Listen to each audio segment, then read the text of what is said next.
why do clubs charge, like soccer clubs charge so many dang fees? Like, why is it so expensive in the United States? Like, I just don't understand.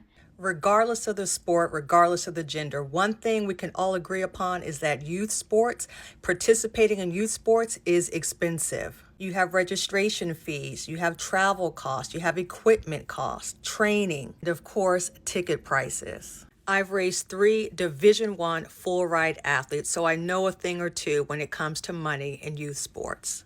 To help you and your family out, I have created a resource for you. It is a list of fundraising ideas to help you guys navigate your way. My list for you includes over 50 creative, practical, and proven ways to save money and raise money. The list is divided into 2 categories. The first one is cost cutting and money saving ideas, and then the second section is fundraising ideas. If you'd like a copy, I'm happy to share with you. Just comment "save money."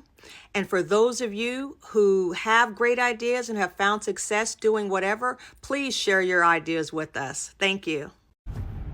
Bro, I forgot how funny equipment day is, bro. When you handing out football equipment to these kids, bro, I forgot how funny it is because according to them, everything's a bucket. Coach, this a bucket, right? So we hand out equipment. We got a lot of the shuts, the speeds, the speed flexes. We got some of the Rydell Vengeance. We got a few of them joints, a whole lot of those actually. And that's just what we've had for years. Ain't never had no complaints, right? But equipment got low, and we had to go into our brand new stash of helmets that I was saving for last, the F7 Airs, right? So a couple of the kids got the F7 Air, and then when they went out to practice, next thing I know, I got 20-30 kids lining back up. Coach, my head hurt. The ear pads, coach is making my head, I got a headache. Oh man, my mom said I got migraines. Hey, I'm not lying, dog. 20-30 kids lining back up talking about my head hurt. So I'm like, I ain't gonna lie, the first couple kids okey doke me. The first couple got me. I'm like, all right, but I got you, bro. Even though this is a perfect fit, like the ear pad, the 1 inch above the eyebrows, all of that, the space, like it was a perfect fit. But they got a headache though. First couple got me, but then I started catching on. Coach, I got a headache. So I asked the question. You should have seen how their faces flip. The long, awkward silence. I said, bro, do you really got a headache or you just want the new F7? Eyes get to going like this. And they only had one kid be honest. He was like, Coach, man, I don't want a bucket, man. He said, I don't want. Kid had a speed flex talking about, Coach, I don't want a bucket. Y'all don't even know what a bucket truly is, man. These kids nowadays spoiled as hell. So every time I am driving to a tournament, I sit and think about the fees that I pay for my kid to play in said tournament, and the fact that I am going to have a gate fee, and not just for me, but my entire family. So $8 to $10 a day, they are getting more money from me. I just have never understood that, because there's some tournaments where we pay $1,500 or $2,500 for our team to play in it. Why are the parents having to also pay to get in to watch their kid when I've already paid the fees? One thing that I've always thought is maybe include 2 passes per player, like a gate pass, kind of like as a coach's wife. My husband gets those so we can get in for free, especially playoffs. I just never understood that, because I've already paid the fees for my kid to play, and now I have to pay to watch my kid. What is one thing that drives you insane in youth sports? Okay, youth parents, let's talk GroupMe just for 1 minute. I kid you not. This is the GroupMe from the coach. Hey everybody, the game tonight is at 6. It's home. Please be there by 5:15. We're going to wear blue jerseys. Lots of details, right? I kid you not, within 60 seconds of that going out, you know what we get? Where's the game tonight? Bro, we're 2 months into the season. We have 1 home field. It's home.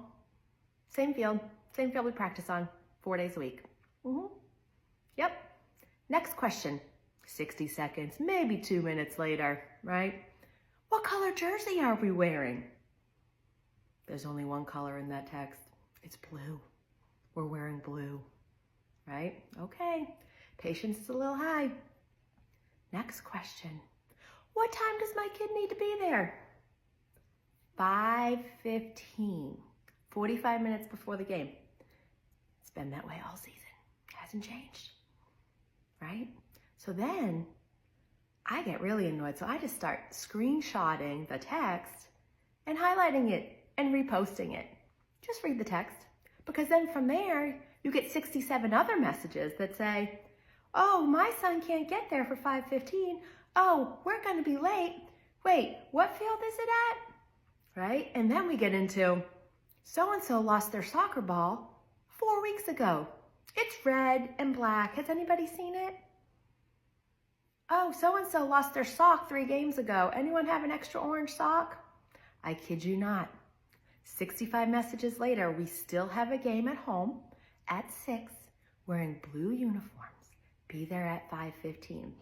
For the love of God, read the message before you ask the question. For all us parents who don't want to see 67 messages every single day.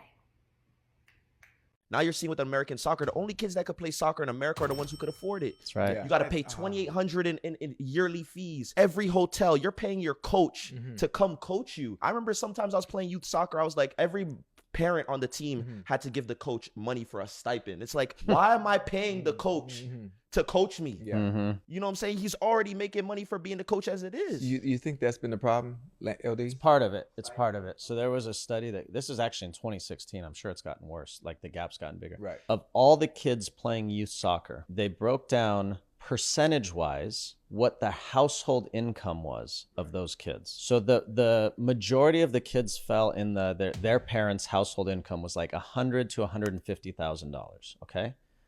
Only 2% of kids who were playing organized soccer in America came from households that made less than $50,000. Meaning, if you don't make $50,000, your kid cannot play organized soccer. And think about how many kids you're missing out on in this country because they can't afford to play the game. Now, somebody has to pay for it. Someone has to pay for the coaches. I get it. But what's happening now is clubs are just grinding every penny out of every, and growing up, there is zero chance I could have played club soccer. Right. My mom made $34,000 a year, single mom, raising 3 kids. So I would have had zero chance, but somebody let me on the team and paid for me. That's not a good system to create good players. How do you create good players by doing that? You can't. There should be a cap on how much a youth soccer team can charge their players to play. Oh my gosh, I love this.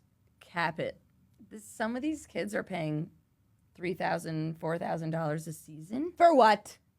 for a All uniform you need is a ball. and to go to Hershey. Great tournament. Middle of nowhere, but memories. love the chocolate factory.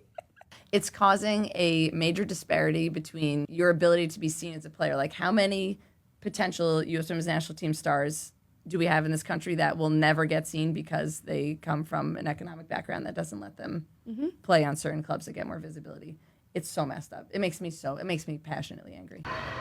Hockey parents, can we talk about how expensive this sport is for a minute? Are there any other hockey parents here who feel like hockey season absolutely drains your bank account? I'm a 40-plus mom with 4 boys in hockey. So honestly, I feel like I live at the rink half the year between registrations, tournaments, equipment, hotels, all of it. It adds up really fast. So this season, I decided that instead of just sitting in the arena scrolling my phone during practices and games, I was going to start using some of that rink time to build an extra income stream online. And now that the season's wrapping up, I keep thinking about how different next hockey season could feel financially.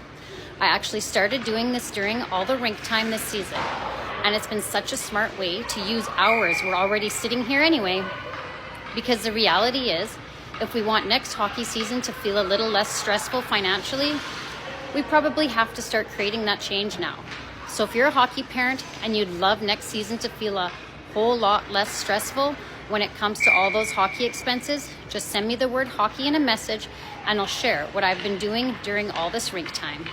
So my daughter does competitive dance now. I thought baseball was expensive. Bats, cleats, gloves. Dan said, hold my leotard. We're talking costumes, competition fees, makeup, shoes for every style.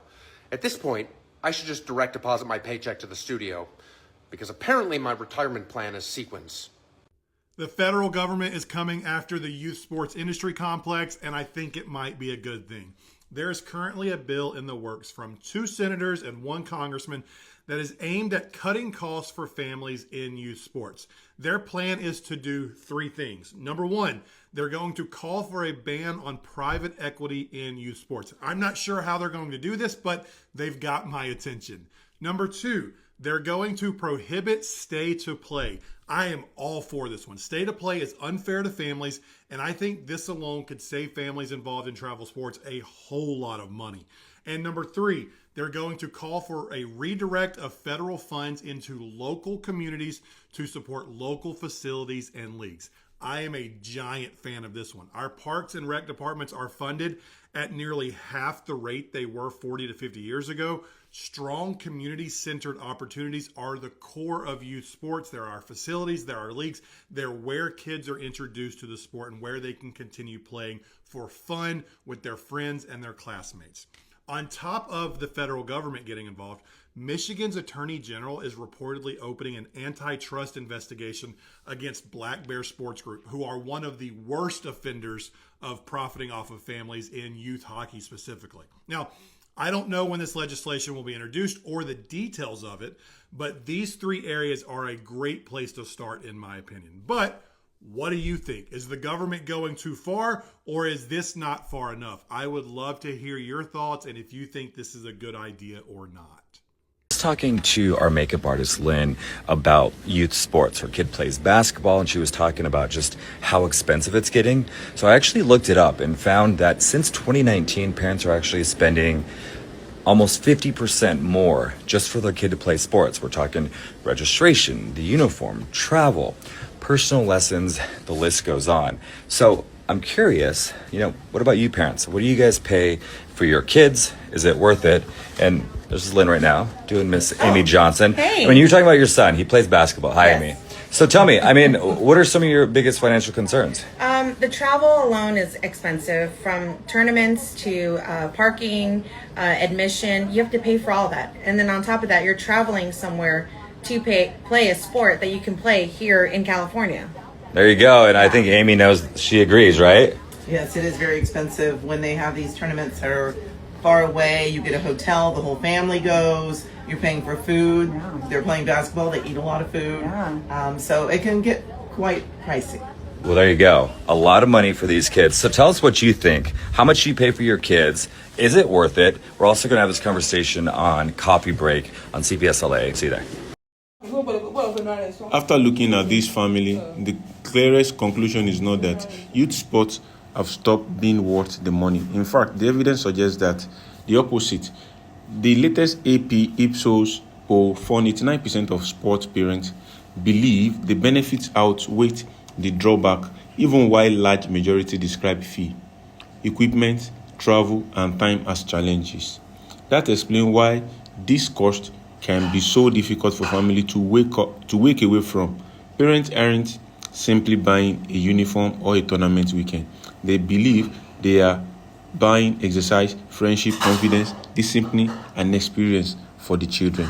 But Aspen Institute research show average spending on a child primary sport rose 46% in just 5 years, and as competitive opportunity become more expensive, access increasing depends on what a household can afford. So the real issue isn't whether youth sports are valuable, it is whether something considered an important part of childhood is becoming easier for some families to provide than others. Parents still want their children in the game. The growing question is how much family should have to pay just to keep them there.